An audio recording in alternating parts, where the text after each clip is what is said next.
I'm Lynn, in case you didn't realize that. And this week, I get to talk about fun. So, last couple weeks, we have talked about lemonade. What happens when life gives you lemons? You make lemonade. Unless the lemons are a little moldy. And then we talked about some other options that you could do with that, like clean your sink out or make some other things smell good. But, sometimes you just have to shift a little bit. When hard things come, you figure out ways to turn that opportunity around. And then last week, we talked about how a little bit of salt makes a difference in leavening our lives, in how that little bit of salt preserves things or makes things taste good. And then we made cookies. And what was the whole deal about making cookies? Well, we're supposed to be kind of sharing with each other and in community. And I have to tell you, so my cookies came out pretty big, pretty wide, and a whole lot of cookies. And fortunately for me, I had a friend visiting, and so I was able to send all the rest of them home with her to her family so that they didn't go all into me, because that's what would have happened. But, at this time when we're kind of separated from being with each other sometimes, this reminds us that we really are called to be in community. We're called to be with one another. So, this week, I get to talk about sugar. Now, contrary to rumors that are out there, I am not as hyped up on sugar as I might appear. I'm just always this way. I don't necessarily need the sugar, but I really like sugar, so it's a good thing to have. So, what's good about sugar? What is not good about sugar? It tastes awesome. It makes everything good. It sweetens things up. Like Julie Andrews says in Mary Poppins, a spoonful of sugar helps the medicine go down. It can make things just a little more palatable, a little nicer, and a lot more fun.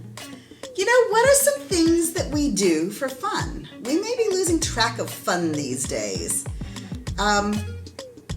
Jimmy put that question to me, and I really had to kind of think about it. What am I doing for fun? Well, there's always hanging out with Max.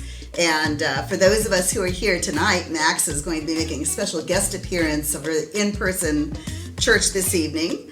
I take walks. I know, they're so boring, so old. I watch TV. I play ridiculous games on my iPad. I sew, I do some crafts. I talk to my friends because I really like talking to my friends. So that's back to the cookie sharing. I'm blessed to have a lot of friends.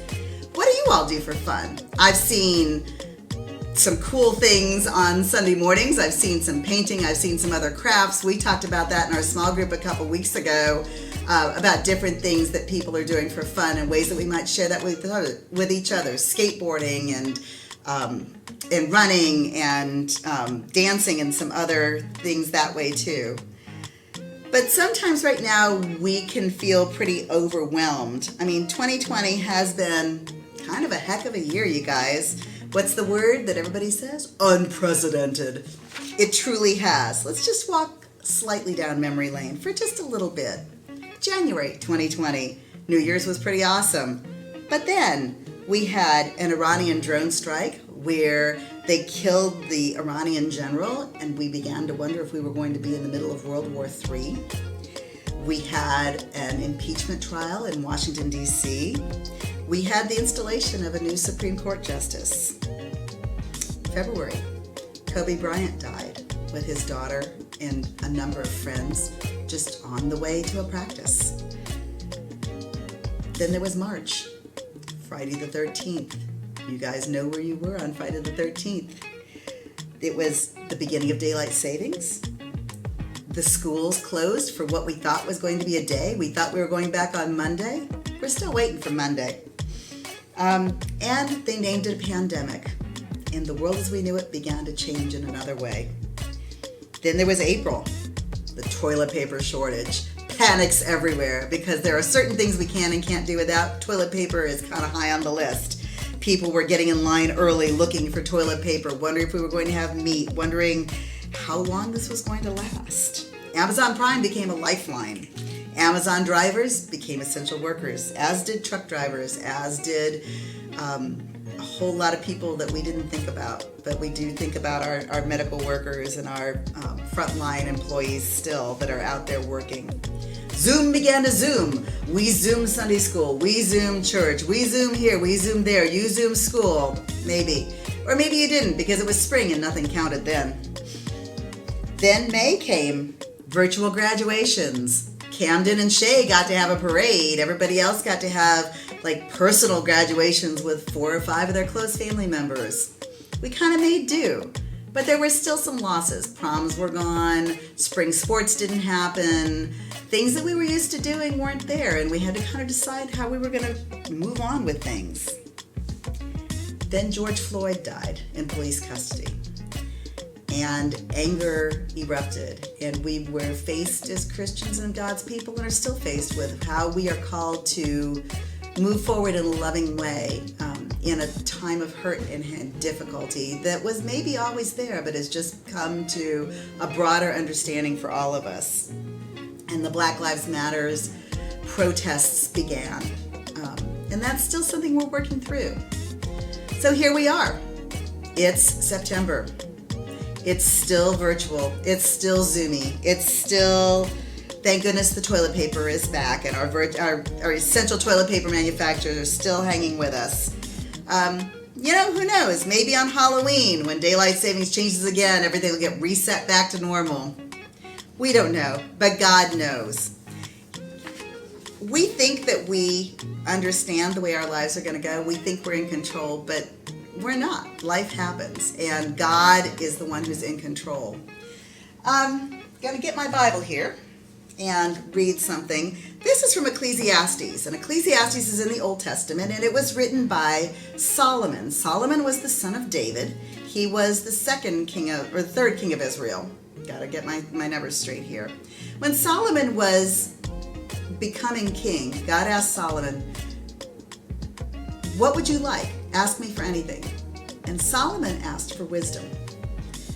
He didn't ask for money. He didn't ask for personal things. He asked for wisdom, and God granted him that. Solomon was the wisest and the richest king, but he was still not satisfied. And this is the book that he wrote late in his life when he's been living everything out, kind of looking back on it about what's important and what's not. This is from Ecclesiastes 3, and this is just a piece of it. For everything, there is a season, a time for every activity under heaven, a time to be born and a time to die, a time to plant and a time to harvest, a time to kill and a time to heal, a time to tear down and a time to build up, a time to cry and a time to laugh, a time to grieve and a time to dance. We need to find time to do all things. We need to find time to recognize that we're doing some hard stuff right now. But in that, God has given us time to do things that are fun. A time to be dancing, a time to laugh, a time to reach out to others. How do we find joy in the midst of COVID and overbonding with our families and Zoom school? We need to embrace everyday blessings. And I'm going to challenge you, every day this week, find a blessing, write it down, choose to remember what good things God has done for you, and choose every day to find something fun to do. I wore this scarf for you, Mike Niesel. This is my Patriots scarf. You guys have seen this during our Super Bowl parties. The Patriots and the Falcons were playing in the Super Bowl, if you'll remember. If you're not a football person, just stick with me. This is the short version of the story. Patriots were down 28-3. It was not looking good. I was getting a bunch of grief from a number of people in the room about that. But I'm loyal. I'm just saying, I don't falter. What happened in that game? The Patriots went back. They had a team meeting. Who knows what was said? I wasn't there. But when they came back on the field, they were a different team. They decided they were going to go out there and play as a team and have fun. And when they had fun and when they started playing together as a team, things changed. And yes, the right team won. The Patriots took it over. When we're in bad times, I challenge us to think about having fun and to think about our blessings. Fun doesn't fix our problems, but it fixes our focus. Just like prayer doesn't always change what happens, but it changes how we see it because it helps us to see things the way God sees it. So, have a little sugar with your medicine. Have some fun this week.